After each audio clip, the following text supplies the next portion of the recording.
Hi everyone, welcome back to the channel Mehraj mastery classes. I am Kamini. तो कैसे हैं आप सब? I hope you all good और doing well in their life और खूब अच्छे से अपने एग्जाम की प्रेपरेशन कर रहे होंगे। सो बेसिकली मैं आपको इंडियन पॉलिटी के लेक्चर प्रोवाइड करवा रही हूँ और साथ में लेक्चर जो मैं आपको करंट से रिलेटेड भी करवाती हूँ। तो आज से मैं आपके लिए एक और लेक्चर लेके आई हूँ which is the Hindu editorial discussion, जिसमें हम रोज द हिंदू का एक एडिटोरियल डिस्कस किया करेंगे। ओके तो आई होप आप इसको भी वैसे ही इंजॉय करोगे जैसे आप इंडियन पॉलिटी के लेक्चर को इंजॉय करते हो।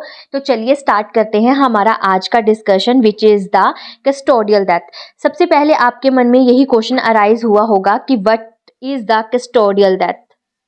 कस्टोडियल ब्रूटैलिटी और कस्टोडियल डेथ क्या होती है? जैसे पुलिस या किसी भी लॉ एनफोर्समेंट एजेंसी के कस्टडी में अगर कोई पर्सन है, उसके साथ फिजिकल या मेंटली टॉर्चर होता है और उसकी वजह से उसकी डेथ हो जाती है, तो उसको आप कस्टोडियल डेथ के नाम से जानते हो। तो राइटर का कहना है the end custodial brutality begin criminal justice reform. तो राइटर अप्सरा रेड्डी जी का कहना है कि तमिलनाडु के पुलिस स्टेशन के डार्क कॉर्नर्स में इंसाफ अक्सर मिलने से पहले ही मर जाता है। जैसे रिसेंटली केस आया है अजीत कुमार का, जिसकी उम्र 27 साल है, जो शिव गंगा में टेम्पल गार्ड था। उसकी कस्टोडियल डेथ हर एक नागरिक के ज़मीर को जंजूर देनी चाहिए। ये कहती हैं कि ये कोई ट्रेजिकली नहीं है, ये कोई एक्सेप्शन केस नहीं है, ये एक पार्ट है ग्रिम पैटर्न का। इससे पहले आप 2021 से लेके 2025 के बीच देखोगे तो सीरीज मिलेगी आपको कस्टोडियल डेथ की। जैसे कि विघ्नेश 25 साल का लड़का जिसको डिटेन किया गया था 2022 में, उसकी 1 घंटे के अंदर अंदर कस्टडी में ही डेथ हो जाती है और उसकी ऑटोप्सी ये बताती है कि उसको मल्टीपल इंजरी दी गई थी। तो ऑटोप्सी होती है पोस्टमार्टम के बाद जो रिपोर्ट आपको मिलती है। उसी तरह 2024 में राजा दलित कुक था विलुपुरम में, जिसकी पुलिस कस्टडी में डेथ हो जाती है और उसके ऊपर एलिगेशन क्या था? चोरी का, छोटी मोटी चोरी का। तो आज भी उसके 3 बच्चे और एक वाइफ कंपनसेट के लिए वेट कर रही है। उसी तरह एक केस और पाया मिला है 2023 में। 30 year old auto rickshaw driver था तिरुचि में, जिसको शक के आधार पर गिरफ्तार किया गया और आज जो केस निकल के आया है 2025 में उस अजीत कुमार का, जिसकी ऑटोप्सी में ये रिवील हुआ है कि उसको 44 वाउंड्स दिए गए हैं और सिगरेट बर्न्स मिले हैं उसकी बॉडी के ऊपर और उसको जबरदस्ती नारकोटिक्स दिए गए हैं। तो उसके लास्ट वर्ड जो थे अपनी मदर को ये कहने के लिए कि आई डिडंट स्टील, उसने ये बोला कि मैंने चोरी नहीं की। तो नॉर्मलाइजेशन, अब राइटर बोलते हैं normalization of the use of the forces. तो ये कहा गया है कि फोर्स का यूज नॉर्मल मान लेते हैं। जब वायलेंस का इस्तेमाल एक आम बात बन जाए तो ये word normalization of the use of force, ये वर्ड यूज किया गया। तो राइटर का कहना है कि ये कोई छोटी मोटी बात नहीं है, ये आउटकम्स हैं, ये रिजल्ट है जहां पावर को जस्टिस से ज़्यादा इम्पोर्टेंस दी जाती है। बट ये नैतिक गुस्से के भी पीछे एक कारण है, वो है फंडामेंटल कंसर्न। पर राइटर का कहना है कि इंडिया अपने पुलिस और लोगों को निराश कर रही है क्योंकि वो एनफोर्समेंट में इन्वेस्टमेंट कर रही है, बट जहां रिफॉर्म करना चाहिए वहां इन्वेस्टमेंट नहीं दिखा रही। हर साल तमिलनाडु गवर्नमेंट एलोकेट करती है 1000 से करोड़ रुपए पुलिसिंग के लिए बजटिंग करती है, बट उसमें से कितने पैसे, कितने इनकम वेलफेयर, ट्रेनिंग और साइकोलॉजिकल केयर में इस्तेमाल होती है, इसके बारे में कुछ पता नहीं है। बट उस बजट का सबसे ज़्यादा हिस्सा जो है वो हार्डवेयर पर यूज़ किया जाता है, जैसे व्हीकल सर्विलेंस सिस्टम हो गया, crowd control, gear, while human element. तो यहाँ पर बोला गया है कि ये वहाँ पर खर्चा किया जा रहा है, जैसे सर्विलेंस सिस्टम पर खर्चा किया जा रहा है, बट ह्यूमन को यहाँ पर निगलेक्ट किया जा रहा है।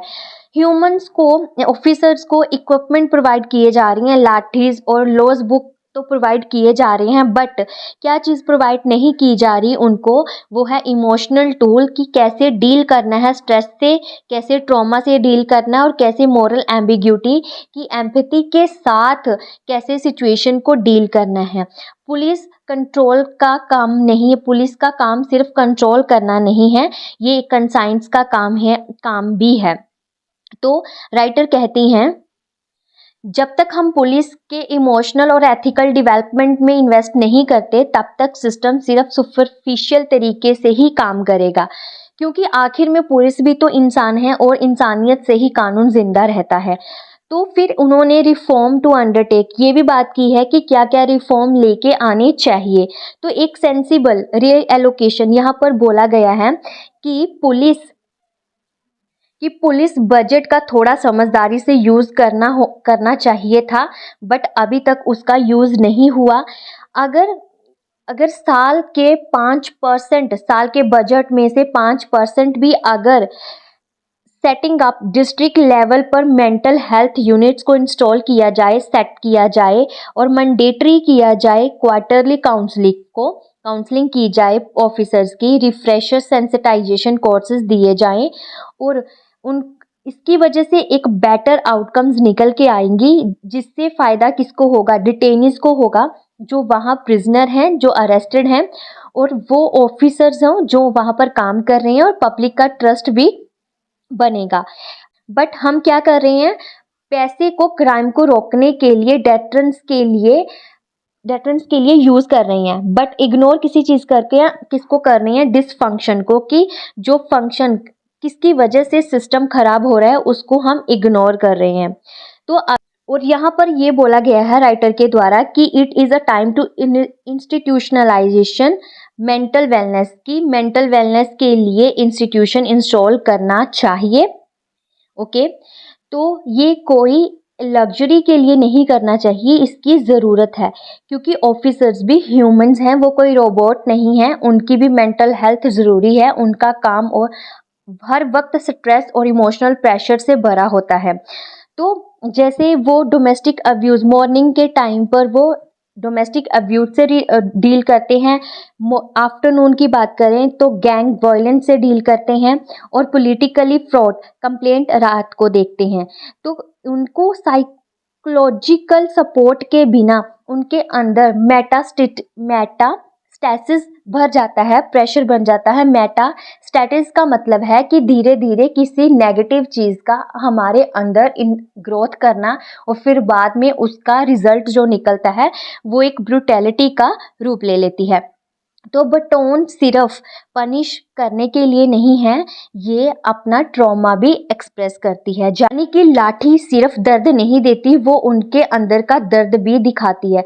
और यहाँ पर एक बात बोली जाती है, brutality is some time less about the person in front and more about what's been the boiling inside, यानी कि इतना सामने वाले बंदे की ब्रूटैलिटी नहीं होती जितनी उसके अंदर का गुस्सा उसको दिखा देता है। ओके, और इसके साथ साथ पुलिस ट्रेनिंग की भी ज़रूरत है, पुलिस ट्रेनिंग में भी ट्रांसफॉर्मेशन की ज़रूरत है। एक ऐसा में ही जो अब तक करिकुलम डिज़ाइन किया गया है प्री लिबरेशन एरा के टाइम का, वो आज के मॉडर्न इंडिया में एड्रेस नहीं कर सकता। Ethic, human right, jurisprudence, trauma informed investigation method and community policy model should at be core and not cosmetic. तो यहाँ पर ये बोला गया है कि पुरानी सोच से बना सिलेबस आज की इंडिया के लिए आउटडेटेड है। आज की पॉलिसी को सिर्फ डंडा चलाने से नहीं, समझ, इंसानियत और स्मार्ट इन्वेस्टिगेशन से ही चलाना पड़ेगा। और यहाँ पर यह बोला गया है कि पुलिस ट्रेनिंग जो प्री लिबराइजेशन एरा में डिज़ाइन हुई थी वो उस जमाने के लिए ठीक थी, लेकिन आज के फास्ट चेंजिंग ग्लोबलाइज्ड इंडिया के लिए आउटडेटेड हो चुकी है। ये प्री लिबराइजेशन क्या है?